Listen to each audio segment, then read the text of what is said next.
Good morning. We are back here at AM Live, and my name is Shasta. And I'm Andrew. And we have another guest today. We have Bob from Sierra Baptist Church to tell us about the upcountry 4th of July Carnival. Cool. Every year, the 4th of July, Sierra Baptist Church up in Pioneer puts on a carnival at the Pioneer Park. It's from 11 o'clock to 2 o'clock on the 4th of July. Water slides, bounce houses, free food. It's just it's a great family time.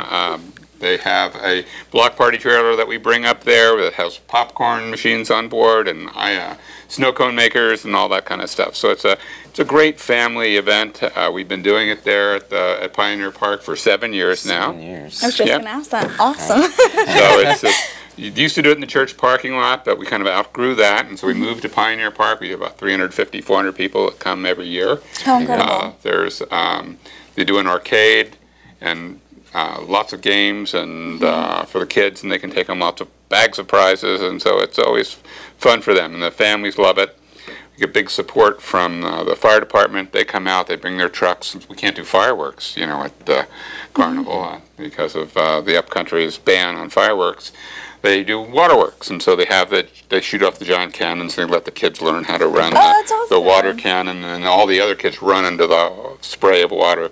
So hopefully we'll be able to continue to do that this year, but I don't know with the water shortage if there's going to be prohibitions on for the fire department utilizing the water in that way. Of course, the upcountry, it doesn't matter because all our water goes back down into the ground, which goes into everybody's wells, so we recycle. But a lot of things are getting canceled, though, over summer. So How much does this all cost? Free. It's free. Free to Everything's everybody. Free. No, it's a free event.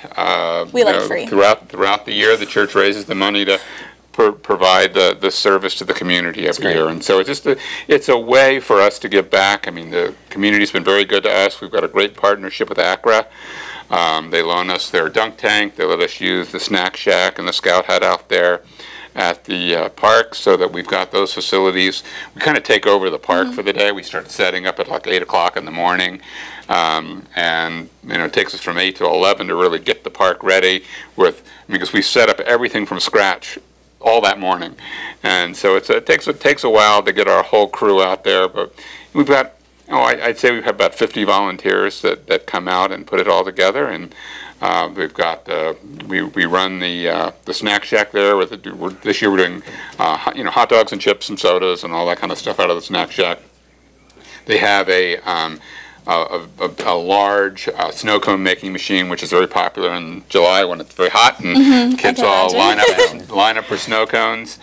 And we've become very efficient at making snow cones. We give away free popcorn. They've got a little kid bounce house and a big kids bounce house, so we've got that. We're going to have 2 water slides this year. So we've had only one in the past, so hopefully we'll have 2 water slides. So again, we're trying to be conservative with water and all those kind of things. We're trying to understand how much waste is involved in running a water slide and whether that's prudent. So we're trying to be good stewards up there in the community, but it's such, I'd rather have lots of kids in one water slide than everybody at their home using their own sprinklers to stay cool in the summertime. So maybe we can provide a service that allows them to enjoy and have some fun. I mean, because that's the point. Well, just because even running the pools in Jackson and Sutter Creek, just the evaporation off the pool every year is every day is a lot of water that's utilized that people don't even think about because it disappears into the atmosphere. So I don't think that using the water slides is going to be that crucial for us as far as being able to provide that service again this year, because 4th of July seems to always be very hot. And we want to give a place for the kids to cool off and have some fun, and that's one of the highlights, I think, of every year is the water slide. The kids love it. So what's your favorite part of the carnival every year? Oh man, I just like watching the families come together. I mean, there's very little that's just for the upcountry. I mean, Pioneer doesn't have any events for the most part. And so it's really nice seeing all of the local residents who live in Pioneer not have to drive down the hill to come to Jackson or Sutter Creek or Ione to go to events with their families. The whole family can be there to have their event up there, and so you get to see people that you don't see. I don't see all year. I mean, they basically they live around our church. They live around the Pioneer area. But the only time I ever see these families, most of the time, is at the carnival every year. But I've started to build relationships with people that I never knew before because they come to our carnival and I get to know them and their families and their kids. And because I spend a lot of time talking to the adults while the kids are all having fun and doing all the rides and other things. So this year we'll be bringing back the hayride. We didn't do that for a couple of years, but it was so popular that we got a lot of demand from families to bring the hayride back. So we're going to be doing that again. I think that's great. I heard Sierra Baptist Church also has Vacation Bible School coming up. That's true. The week immediately following the 4th of July Carnival, the 6th through the 10th, is Vacation Bible School at Sierra Baptist Church. We usually have 60 to 80 kids come and participate in that every year. If you're interested in learning more about that or registering for Vacation Bible School, if you're in the upcountry area, you can go to sbcpioneer.org online and register, and that way you can make sure we've got shirt sizes for you or your kid and all those kind of things, so we can make sure everybody's taken care of. So if you register early, it makes it easier for us, so we know how many people to expect. And how long have you been doing that for? Boy. We've been doing that, our family's been doing that, gosh, for at least 10 years. We've been participating, but Sierra Baptist Church did it for many years before that. But as a family, I think we've been coming for 10 years now to that Vacation Bible School. It's a good program. They work real hard. I've never seen a church have as many volunteers come out of the woodwork to participate in a program as they do with both the carnival and with the Vacation Bible School every year. I mean, usually, the old adage is 10% of the congregation does all the work and 90% of the work. But in this case, we see, 70–80% of the people who attend the church actually come out and work at both of those events, and so it's really heartwarming to see that many people from the congregation working out in the community to provide the service and give back. And have you personally been to this? I have been to both before. I've been to the VBS at Sierra Baptist, and I've been to the 4th of July Carnival many times. And they're always really good events. Sierra Baptist always knows how to do a good VBS. I remember that from when I was a kid, and 4th of July Carnival is always great for families.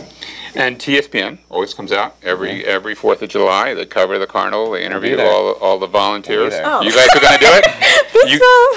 You guys are going to do that this year? That's cool. Yeah, I think so. So good. I just signed her up right now. Oh, you just signed her up now? Yeah, it just happened. It just happened. I just learned. Exactly, and I'm actually leaving soon. So I'm going to have to leave you guys for a whole You're leaving me? Yes, for a whole week. For a whole week? Where are you going? I'm going on a mission trip to where? Mexico. Mexico. So you're going to be gone for a week? Yes. And what are you doing in Mexico for your mission trip? Well, I'm leaving on June 13th, and I'm heading on a bus for 2 days of traveling, and then I'm going to be going to an orphanage called For His Foundation Ministries, and I actually went last year, and it was completely life-changing, and that's kind of why I turned my direction kind of what I'm doing in TV, and so that's why I started Shasta's journey, and it's just been super incredible just to kind of look back on it over this year, and it's changed me. Well, maybe you can bring orphans back for the play. Oh, I wish. I actually tried adopting one, but I guess that orphanage doesn't do adopting out, so, but we did try, so. The orphanage doesn't do adopting? Isn't that weird? I fell in love with this little girl named Angelica, and I can't even adopt her. I don't know. It's sad. Well, maybe you're not old enough yet. No, my parents tried. Oh, I see. Yeah, I see. and it didn't work, so. They're like getting you a puppy. It's like Yeah, and I don't speak that much Spanish, and actually, like, the first night we're there, we babysit these, like, kids, and each of the casa, which is a house, has about 13 kids in it, and if you don't speak Spanish, it's horrible. So you've learned Spanish now that you go. I know most. I mean, I know enough to probably babysit. Most of the kids know English, but they pretend like they don't, and just so it makes you feel stupid. So where is this in Mexico? It's near Baja. It's in a small town named Venecido Guerrero. I totally demolished that because I don't have like the little rolling tongue thing. But yeah, can you roll your tongue? I can't. Is it on the coast? Is it in the center of Baja? I don't know. All I know is it's 6 hours away from. It's like 138 miles from the border. Okay. So. Okay. And that takes you 6 hours? Around the border? That. Well, yeah, because we stop in Ensenada. Oh, okay. Get some lunch. Yes, exactly. So. I hope your mission trip goes well. I know, you got to come with me sometime. I have to go with you. Yeah. I'm going to steal you away one of these days. Lock my doors at night. Lock your doors. Nah, do you even close your doors? So is there anything else you have to say about the 4th of July Carnival?